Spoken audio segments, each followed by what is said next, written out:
నాయుడుపేటలో గురువారం రాత్రి మోస్తారు వర్షం కురిసింది. ఉదయం నుంచి ఆకాశం మేఘావృతం అయ్యి రాత్రి మోస్తారుపాటు వర్షం కురిసింది.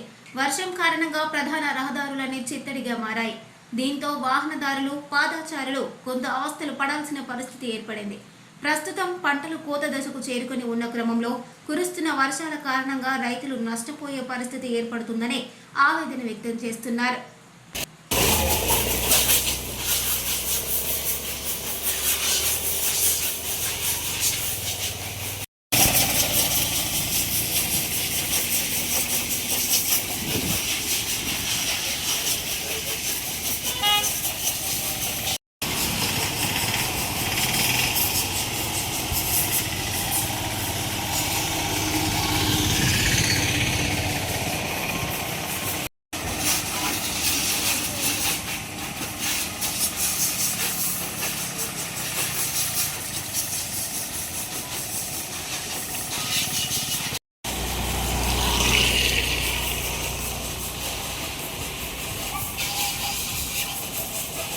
మరిన్ని న్యూస్ అప్డేట్ కోసం A3 న్యూస్ ఛానల్ని సబ్స్క్రైబ్ చేసి బెల్ ఐకాన్ను ప్రెస్ చేయండి.